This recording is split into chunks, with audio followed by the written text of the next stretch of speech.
எல்லாத்துக்கும் வணக்கம். Welcome to post market ரிப்போர்ட்டுங்க. எப்பவும் போல ஓவரால் மார்க்கெட் கண்டிஷன்ஸ் டிஸ்கஸ் பண்ணிடலாம். அதுக்கப்புறமா நம்ம இந்த Nifty futures and bank Nifty ஃபியூச்சர்ஸோட மூவை பத்தி பேசுவோம். ஃபர்ஸ்ட் ஆஃப் ஆல் இந்த ஓவரால் மார்க்கெட் கண்டிஷன்ஸ், ஆக்சுவலா ஓவரால் மார்க்கெட் கண்டிஷன்ஸ் வந்து எப்பவுமே டெய்லி நெகட்டிவ் நியூஸாவே சொல்லிக்கிட்டு இருக்கிறீங்களே அப்படின்னு வந்து நிறைய பேர் கமெண்ட்ல சங்கடப்பட்டிருந்தீங்க. அதனால இன்னைக்கு நம்ம பாசிட்டிவ் நியூஸா பேச போறோம். ஃபர்ஸ்ட் பாசிட்டிவ் நியூஸ் அப்படின்னு எடுத்துட்டோம்னா, ட்ரம்ப் வந்து ஜெனரிக் மெடிசின்ஸ்க்கு டாரிஃப் அனௌன்ஸ் பண்ணியிருக்காரு. இது பாசிட்டிவ் நியூஸ் தான் அமெரிக்காவுக்கு, நம்மளுக்கு இல்ல. ஓகே, சோ அவர் என்ன சொல்றாரு அப்படின்னு சொன்னா, ஆப்வியஸ்லி இன்னும் 2 வருஷத்துக்கு நீங்க ஜீரோ டாரிஃப்ல ஜெனரிக் மெடிசின்ஸை யூஎஸ்க்கு எக்ஸ்போர்ட் பண்ணிக்கங்க, பிரச்சனை இல்லை. ஆனா 2 வருஷம் முடிச்சதுக்கு அப்புறம் 100% டாரிஃப் போடுவேன். அதாவது தேர்ட் இயர்ல இருந்து 100% டாரிஃப், அப்புறம் தேர்ட் இயருக்கு அப்புறம் ஃபோர்த் இயர்ல இருந்து 200% டாரிஃப். இதை அவாய்ட் பண்ணணும்னா நீ அங்கிருந்து எனக்கு எக்ஸ்போர்ட் பண்ணாம நீ இங்க வந்து ஃபேக்டரி போட்டு மேனுஃபேக்சர் பண்ணிக்க அப்படின்னு ட்ரம்ப் சொல்றாரு. இதுதான் அனௌன்ஸ்மெண்ட். அதனாலதான் இன்னைக்கு ஃபார்மா ஸ்டாக்ஸ் எல்லாம் கொஞ்சம் அடி வாங்கினதை நம்ம பார்த்தோம். ஏன்னா இந்தியாவு தான் அதிகமான ஜெனரிக் மெடிசின்ஸ் எக்ஸ்போர்ட் பண்ணுது. நம்மளோட மேஜர் நம்மளோட மெடிசின்ஸ் இம்போர்ட் பண்ணக்கூடிய நாடுன்னு யூஎஸ் தான். ஸோ ஒட்டுமொத்தமா இது வந்து இந்தியாவை டார்கெட் பண்ண ஒரு டாரிஃப் சிஸ்டம் தான். So first of all first 2 வருஷத்துக்கு இன்னைக்கு ஏன் அந்த அளவுக்கு பெரிய ரியாக்ஷன்ஸ் இல்லை, ஒரு மைல்டான ரியாக்ஷன் தான் நம்ம பார்த்தோம்னா, டைம் 2 வருஷம் இருக்கு, இமிடியேட் இம்பாக்ட் இல்ல. ஸோ அந்த 2 வருஷத்துக்குள்ள நிறைய விஷயங்கள் மாறலாம். அது 4 வருஷத்துக்குள்ள ட்ரம்பையும் கூட ஆட்சி மாறிடும். மறுபடியும் இப்ப இருக்கக்கூடிய சட்டத்தைப்படி மறுபடியும் பிரசிடென்ட் ஆகிறதுக்கு வாய்ப்பு இல்லை. ஸோ ஆப்வியஸ்லி அதனாலதான் ரியாக்ஷன்ஸ் கொஞ்சம் கம்மியா நம்ம பார்த்தோம். பட் இது வந்து சீரியஸான ஒரு இஷ்யூ தான். ஏன்னா இவர் இம்ப்ளிமெண்ட் பண்ணிட்டாருன்னா அடுத்து வரக்கூடிய பிரசிடென்ட் வந்து இது தூக்கணும்னு நினைக்க மாட்டார். ஏன்னா யூஎஸ் பொறுத்த வரைக்கும் அது பாசிட்டிவான விஷயம் தான். நம்ம இங்கிருந்து எக்ஸ்போர்ட் பண்ணி வாங்குறதுக்கு, எக்ஸ்போர்ட் பண்றதை காட்டிலும் யூஎஸ்லயே அவங்க மேனுஃபேக்சர் பண்றது யூஎஸ்க்கு பாசிட்டிவான விஷயம் தான். ஸோ அதனால ஆல்ரெடி இம்ப்ளிமெண்ட் ஆன ஒரு விஷயத்த அவங்க அடுத்து வரக்கூடிய பிரசிடென்ட் தூக்கணுங்கிற அவசியம் கிடையாது. ஸோ இந்த யூஎஸ்க்கான பாசிட்டிவ் நியூஸை நம்ம ஃபர்ஸ்ட் டிஸ்கஸ் பண்ணிடலாம். ஸோ இப்போதைக்கு இது பெரிய இம்பாக்ட் இல்லைனாலுமே நம்ம எதிர்காலத்துல இதை பத்தி நம்ம டிஸ்கஸ் பண்ண வேண்டிய சூழ்நிலை வரும். அது போக இன்னொரு விஷயம் என்னன்னா, இப்போ அடிக்கடி மறுபடியும் ட்ரம்ப் வந்து டாரிஃப் நியாயத்தை எழுக்கிற அப்படி நேத்தா கனடா டாரிஃப் போட்டிருந்த பார்த்தோம். அது போக நம்மளுக்கு 301 செக்ஷன்ல அடிஷனல் 10 to 12% டாரிஃப்க்கு ப்ரொபோஸ் பண்ணியிருக்கு. அப்படி இன்னும் நம்மளுடைய டாரிஃப் டீல் ஜூலைல முடிஞ்சிரும்னாங்க, அந்த ட்ரேட் டீலு. பட் இன்னும் ஜூலையே முடிய போது, ட்ரேட் டீல் முடிஞ்ச பாட்ட காணும், அதை பத்தி அனௌன்ஸ்மெண்ட்டும் காணும். அது என்ன நடக்குதுன்னு பார்க்கலாம். ஆக்சுவலா பார்லிமெண்ட் செஷன் வந்து இந்தியாவில் நடந்துட்டு இருக்கு. ஓகே, பார்லிமெண்ட் செஷன் இந்தியாவில் நடந்துட்டு இருக்கு. பார்லிமெண்ட்டுக்கு வெளியே டெல்லியில வந்து ஸ்டூடெண்ட்ஸ் போராட்டம் வேற நடந்துகிட்டு இருக்கு.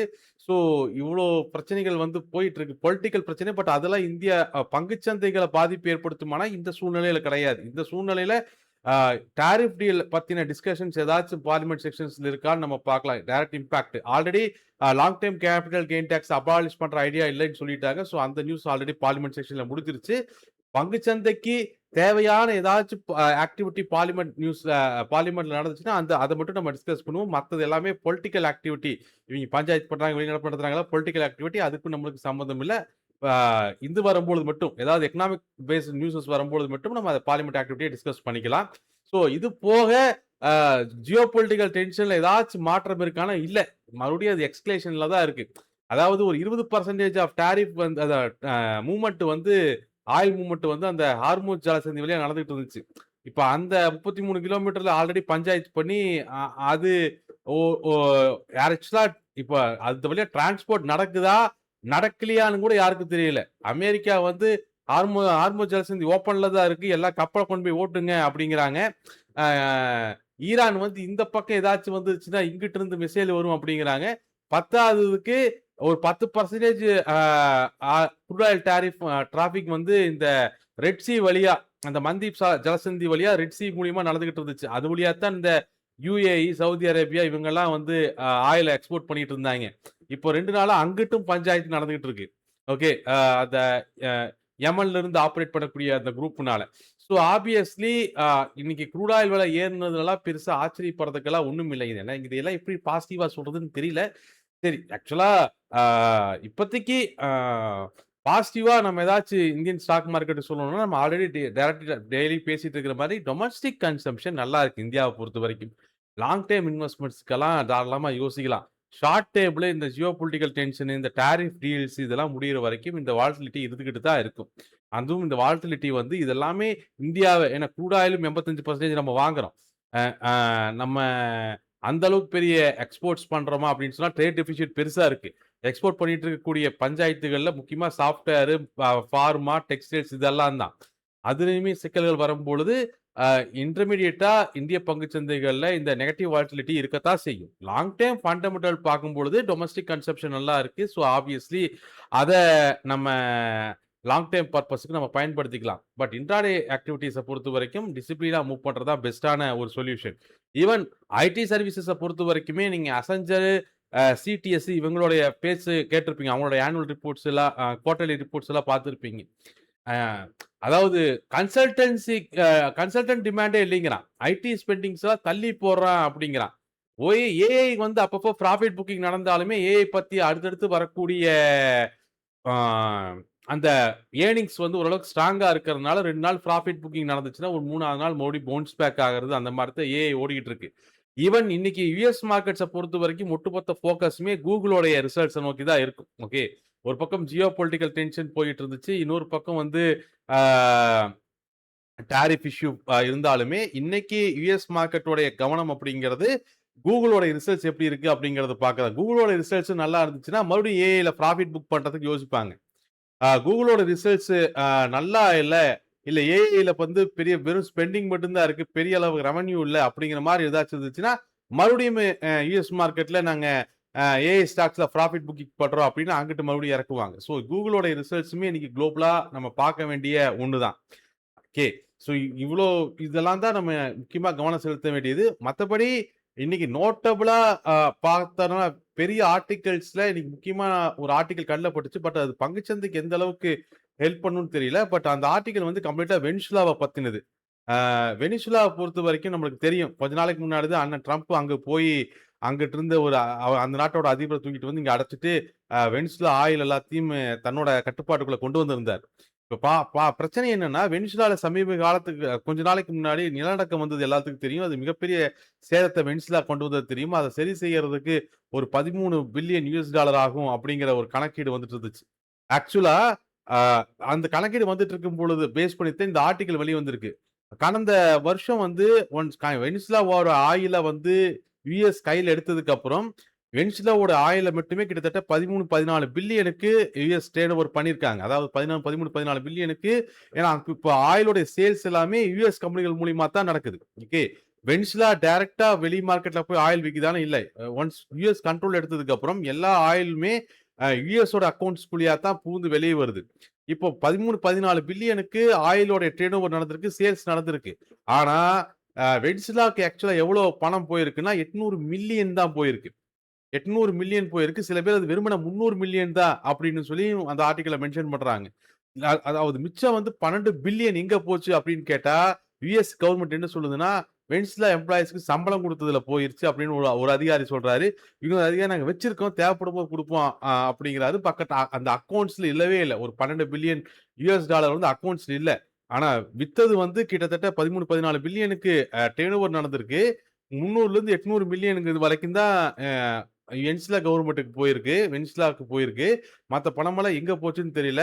இவரு ஈரான் கூட சண்டை போட்டதுல தொலைச்சிட்டாரா என்னன்னு கூட தெரியல. ஸோ இத பத்தின ஒரு பெரிய ஆர்டிக்கிள் வந்து அ ஃபைனான்சியல் ஸ்டாண்டர்ட்ஸ்ல வந்திருந்தத பார்த்தோம். நம்ம டைம் கிடைக்கும்போது அதை படிச்சு பாருங்க. உலக அளவுல இந்த ஆயில் எவ்வளோ பெரிய பஞ்சாயத்து பண்ணிட்டு இருக்குங்கிறத புரிஞ்சுக்க முடியும். இப்ப ஈவன் நம்மளும் அந்த oil panchayat, crude oil price பஞ்சாயத்துல தான் இருக்கிறோம்.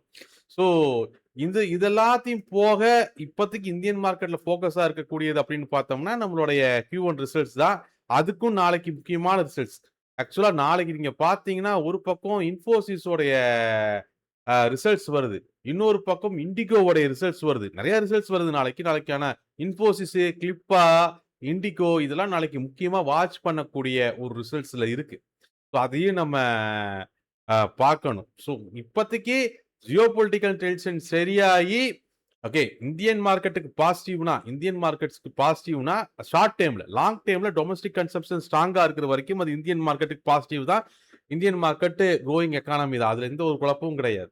ஆனா ஷார்ட் டெர்ம் பொறுத்தவரைக்கும் இந்தியன் மார்க்கெட்ல பாசிட்டிவ் நியூஸஸ் அப்படிங்கிறது எதுவா இருக்கும்னா, ஜியோ பொலிட்டிக்கல் டென்ஷன் முடிஞ்சு க்ரூட் ஆயிலோட விலை கம்மியாகிறது ஒன்று. யூஎஸ் கூட டாரிஃப் டீலை சைன் பண்ணி இந்த டாரிஃப் இஷ்யூவை சார்ட் அவுட் பண்ணுறது 2. Q1 ரிசல்ட்ஸில் இன்னும் கொஞ்சம் நல்ல ரிசல்ட்ஸாக வர்றது, எக்ஸ்போர்ட்டை இம்ப்ரூவ் பண்ணி ஐஎன்ஆரோடைய ஸ்பைக்கை கண்ட்ரோல் பண்ணி ஐஎன்ஆர் வேல்யூவை ஸ்ட்ராங்காக மெயின்டைன் பண்ணுறது. இந்த ஆக்டிவிட்டியெல்லாம் இது நடந்தால் தான் ஷார்ட் டைமில் Indian மார்க்கெட்ஸுக்கு positive.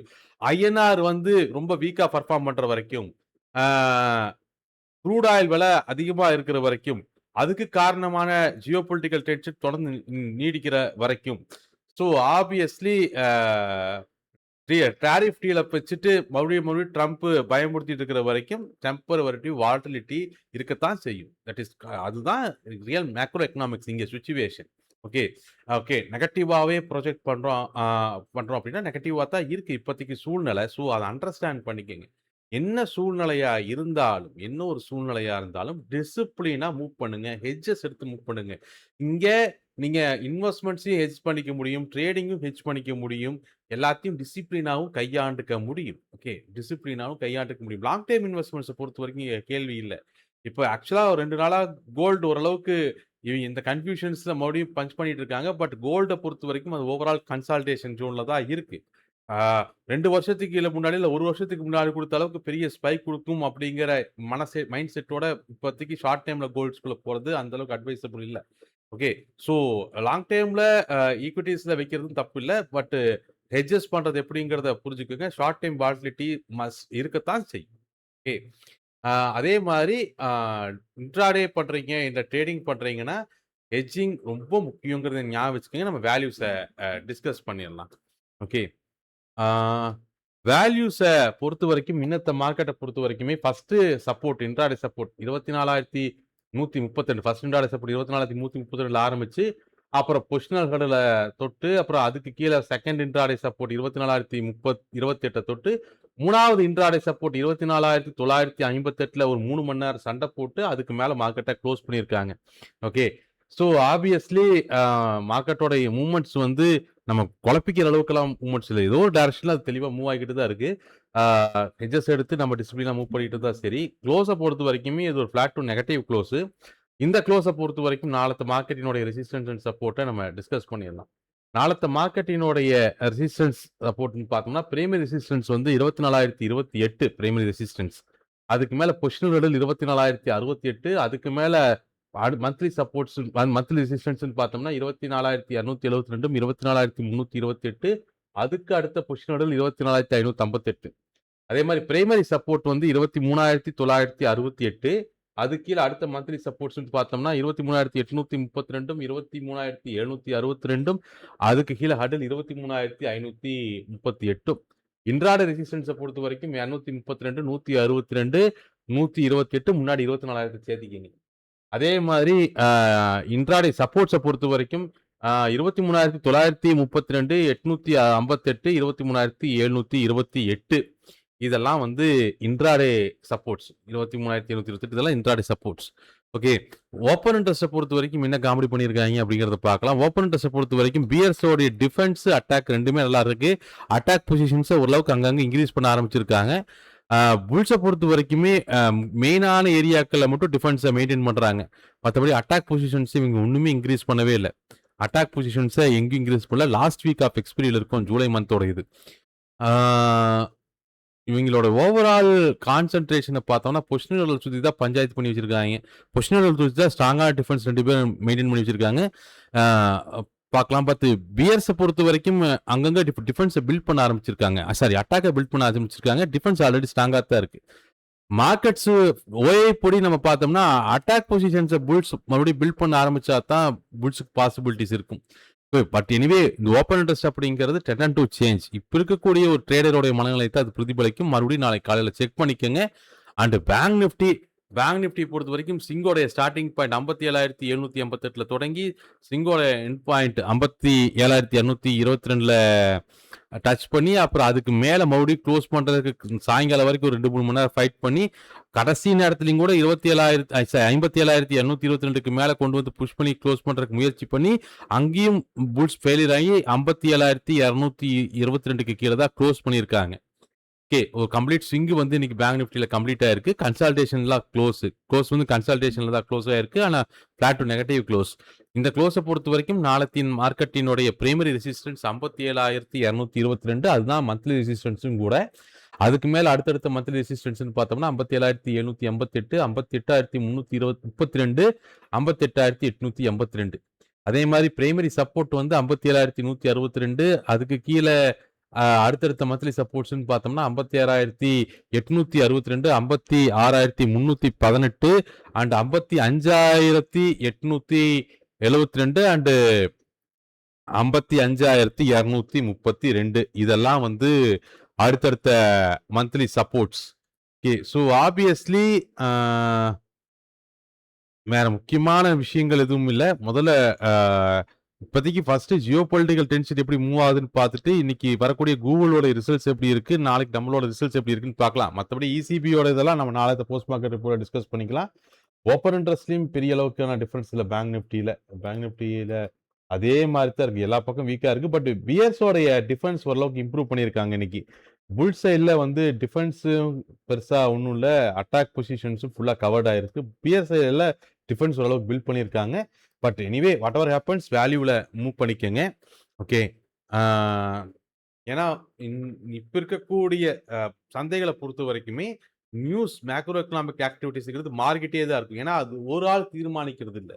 Okay. Even Red Sea issue வந்து ட்ரம்ப் கொண்டு வந்தது இல்லை, அது ஏமன்ல செயல்படக்கூடிய ஒரு ஆர்கனைசேஷன் உள்ள கொண்டு வந்தது. அப்போ இந்த ஜியோ பொலிட்டிக்கல் டென்ஷனை இல்ல இந்த மேக்ரோ எக்கனாமிக் டேட்டாஸை இவங்க எல்லாருமே மாறி மாறி கண்ட்ரோல் பண்ணிக்கிட்டு இருக்காங்க. நம்மளால முடிஞ்சது நாளைக்கு என்ன நடக்குங்கிறத யூகிக்கிறது இல்லை.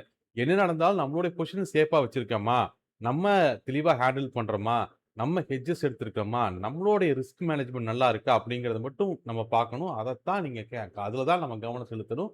மற்றபடி நாளைக்கு போஸ்ட் மார்க்கெட் ரிப்போர்ட்ல மீட் பண்ணலாம். Thank you everyone guys. தேங்க்யூ.